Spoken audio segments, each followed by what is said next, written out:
Hi, my name is Monish Bhatia, and I'm a lecturer in criminology department based within the School of Law.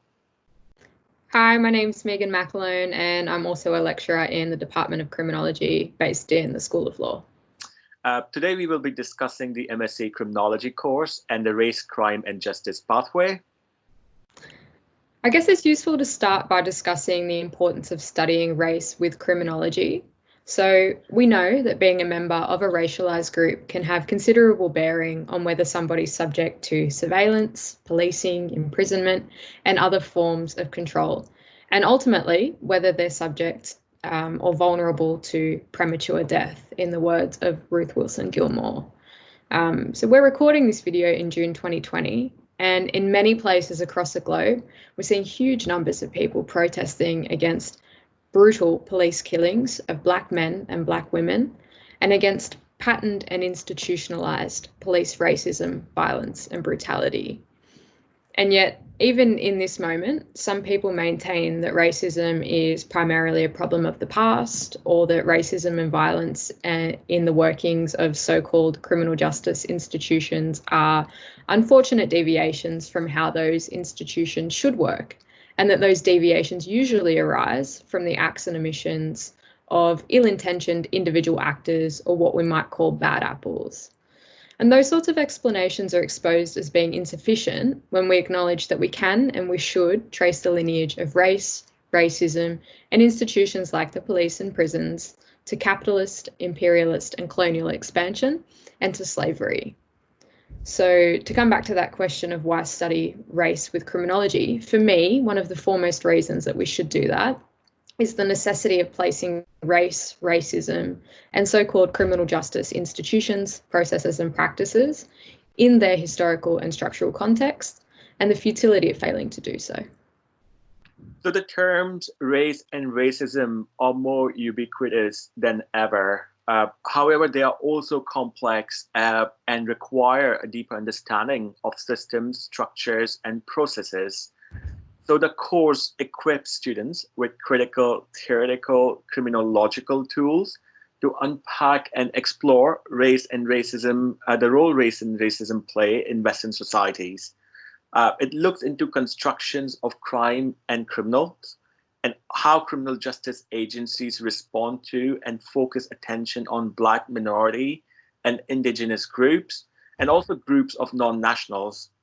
Uh, it unpacks the historical relationship of power, domination, and practices of colonialism or settler colonialism and imperialism in the modern period.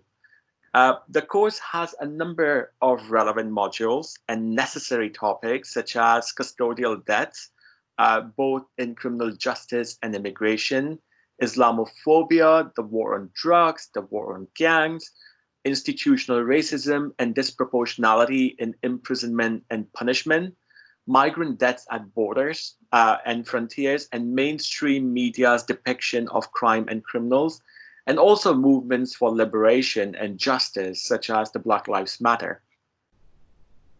Birkbeck is a great place to study criminology because of the research culture of our criminology department and the law school in which we're situated. So everybody in our department is engaged in theoretically informed empirical research. So we all view our research areas from a critical perspective, and we consider the ways that crime and crime control shape one another reciprocally in specific historical, political, economic, cultural, and institutional contexts. We're attuned to the effects of power in society, and we value and we seek out the view from below. So that is the views and experiences of those people who are most affected and most marginalised by so-called criminal justice institutions and practices. So, for example, I'm a policing scholar and I primarily research racialised policing, originally in the Australian settler colony where I'm from, and now here in the UK. So, if you're in a classroom with me, we'll be considering policing and resistance to policing in the context of capitalism, imperialism, colonialism, and slavery. And we'll be looking beyond the UK to other parts of the world too. Yeah, I absolutely agree with my colleague Megan. There are a number of reasons why one should study MSc Criminology at Birkbeck. First and foremost, Birkbeck is Center for Pioneering critical scholarship and social justice, and you will be taught by scholars who actively research in this area, such as Megan, who has highlighted her research. Whereas my work is largely around migration and criminal justice and treatment of people seeking asylum by immigration and criminal justice systems both. You will have an opportunity to expand your practical and academic knowledge through a series of talks by leading researchers in the field and also those within the criminal justice and third sector organizations. So thank you for watching our video. We hope to see you around campus and in our classrooms studying the MSc Criminology.